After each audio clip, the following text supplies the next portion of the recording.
Hi, we're long lost friends, Elizabeth Eve King and Andrea Goyan. We used to do improv comedy together in San Francisco nightclubs when we were 19, so a long time ago. And anyway, about a year ago, we found each other through a random photo on Facebook. Not that we're plugging Facebook. No. Anyway, back before we were of legal age, we spent our time performing in the back rooms of small bars and restaurants. Fast forward all these years later, we find one another and discover I'm a painter, performer, writer, Pilates teacher, and biologist. No, I'm a painter, performer, writer, Pilates teacher, and okay, I'm not a biologist, but we're long lost friends. We wanted to get together, take all the things we've learned, like how to raise baby squirrels and raccoons and birds, or the meaning of the mating call of a male coqui frog. Oh, and cookies. I love cookies. So yeah, all those things we've learned, things we still struggle with, like math, spelling. Oh, and the proper placement of commas. Don't they happen when you pause? Not always. Well, we wanted to take all those things, mash them together. Yay, cookies. And maybe make a podcast or a rave. Or while we pondered, I was fortunate enough to have a story accepted by MetaStellar. And through their platform, we've developed this show where we're going to bring together authors, artists, publishers, and other great minds to talk about their process, what they look for, hopes, aspirations, favorite cookies, and pets. We're going to meet all their pets. And if they don't have a pet, we will pet shame them. So today, for our first episode, we're really excited to talk to Maria Korolov, the publisher and editor-in-chief at MetaStellar. Hi, Maria. Hi, everybody. She's the one who helped us find a home. Yay. Yay. So, Maria, we're so excited to talk to you about MetaStellar and how it all came to be. Thanks. You guys are hysterical. And of course, your favorite cookies. Oh, and pets, but for later. Pets. So when did it begin? When did MetaStellar begin? Was it last year, pandemic, or when did you guys start? Yeah, it was almost exactly a year ago. So I'm in a bunch of writer groups. I host one. I'm a member of a few other ones, and a lot of us are sci-fi writers. And in the old days, back in the golden age of science fiction, you got started by publishing short stories. And that's how you got your name out, and people start knowing who you were, and agents and publishers found you, and your audience found you. And then you kind of graduated to writing full novels, but you continue to write short stories. So this was like a classic path to becoming a kind of commercially successful science fiction author. And a lot of us were submitting stories to magazines. And one thing we found out was that there's very few magazines. The best ones are all print publications, which means that if your story is published, very few people actually see it, and you can't share it with anybody. You can't post the link on your social media. If people want to see your story, they either have to go to Barnes & Noble or Borders if they can find an open bookstore, or they have to buy it online and wait for it to be physically delivered to you, or buy a PDF of it. And PDF are really annoying to read. I mean, the research reports and PDFs, but like PDFs look bad on an e-reader. They don't rearrange themselves. They're awkward to read on the screen. So these aren't really reader-friendly publications. And even as everything else moved online, none of the big science fiction magazines did. So we thought, we'll just start our own. We'll publish our own magazine. Between us, we've got the skills to do it. We'll just put it up. And because it's online, we can publish as many short stories as we want. And like everybody can get published. And everybody can share it and all this other stuff. Because when you're a writer and you just do your own website, it's hard to get traffic to your own website. You have to spend all your time being a website designer and social media promoter and content creator. And that's like 3 full-time jobs. And a lot of writers can't do that. I mean, you might have enough in you for a blog post every few months, but not enough to really like build a web presence and have a high traffic website. If you want a high traffic website, you need a lot of content. But if all of us got together, we can put up enough content for readers to want to come back to the site. And so, and then a couple of us said, well, we really want to be in a science fiction and fantasy writers association. And for that, we need to be published in accredited markets. If you're just putting out everything willy-nilly, you wouldn't have an accredited publication, right? And I mean, yeah, it'll be nice for promotion, but you know, we really want to be in accredited markets so we can become members of the association, and it just looks a lot more professional, right? And in order to be in an accredited market, you have to pay 8 cents a word minimum. So we passed the hat, and at a rate of 8 cents a word, we wouldn't be able to publish very much at all. So we decided on a compromise, and we're not the only ones. A bunch of other publications do the same thing. For original fiction, we pay 8 cents a word. And for reprints and excerpts, we don't pay at all, or for essays or for columns or book reviews.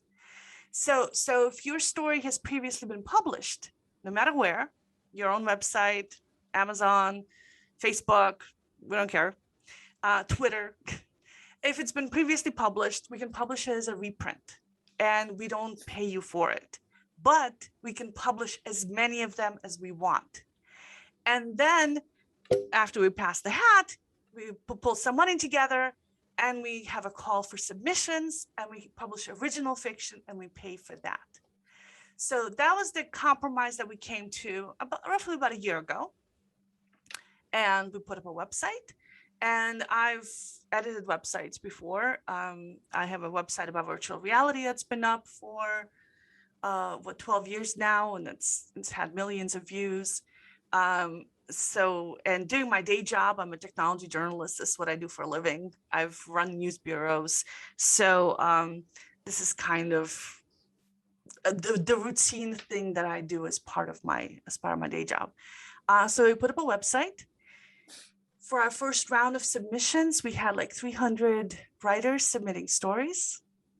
And so far we've done 2 rounds already. We've had 40,000 page views since we launched late last fall.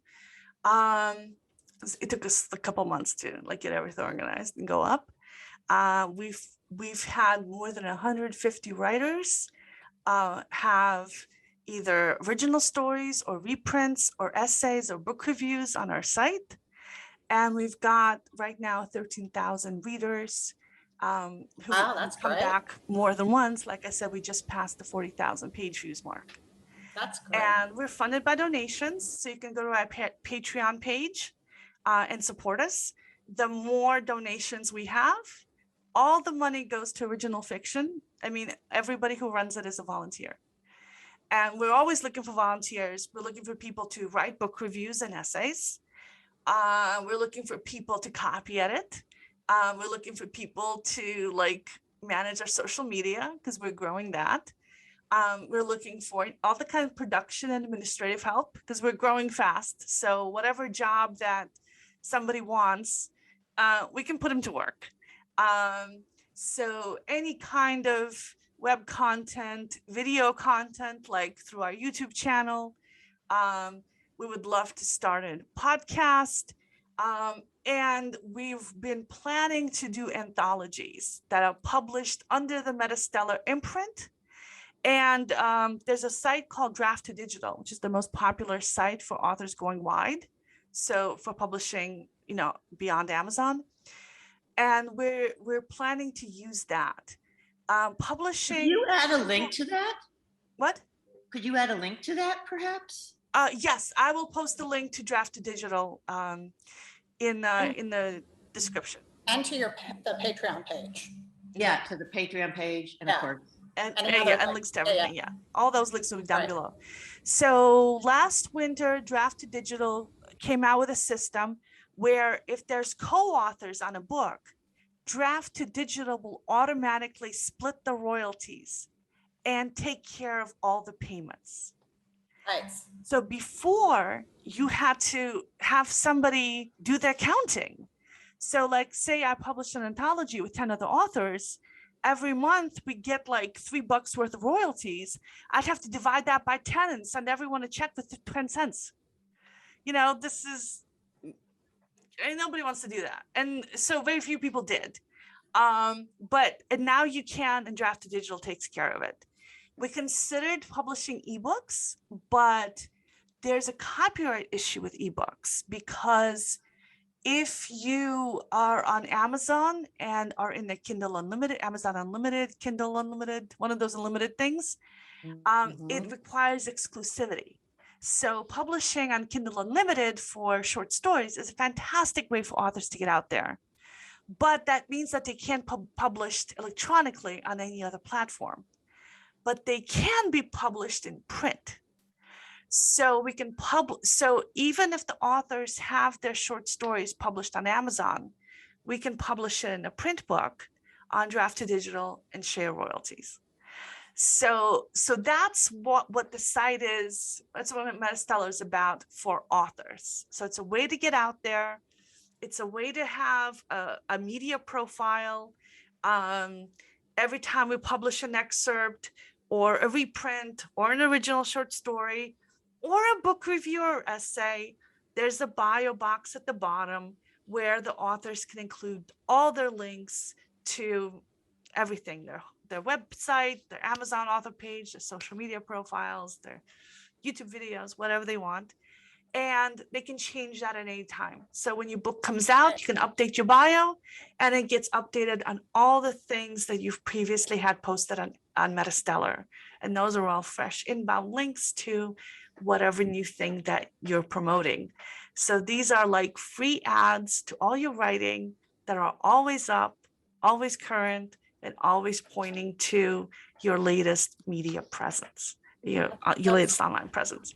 So that's kind of the goal for the writing side. And the goal for the readers is to have them lots and lots of fiction to read for free that they can share with their friends, that they don't have to pay for, that they'll never have to pay for, and most of which they've never seen before. Because even the reprints that we've published, typically the original publication was in tiny little zines or print publications that very few people saw. Right. And that, and once they've been printed, that's it. They're gone, and it's going to be hard for people to find them again. Well, it's super cool. I mean, you guys have created this really wonderful, supportive platform. And I mean, it really is amazing for authors and for readers. So it's great. And you're so amazing to work with. Like, you've been really helpful.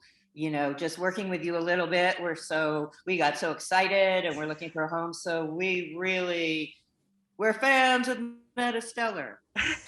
And now, we don't want to keep y'all too long this first show. We would like to end this section with the best thing we learned this week.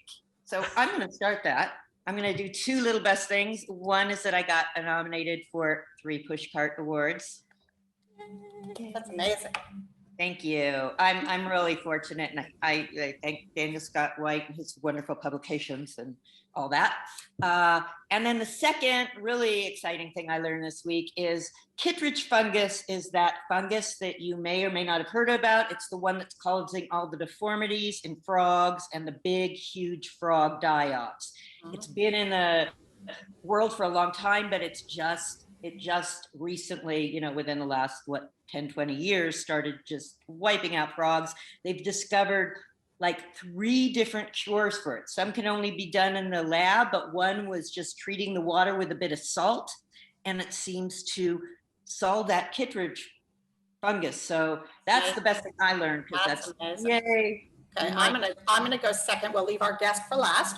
I learned this week about, and Elizabeth probably knows this being a biologist and all, but I learned about the tuatara, which is this animal that lives in New Zealand that looks very much like an iguana, but it's not a lizard. It's in its own family, which is, I'm gonna look it up, Rhynchocephalia. And it's the only one left in the family, and they go way back to when dinosaurs were first on the earth, the family, the genus.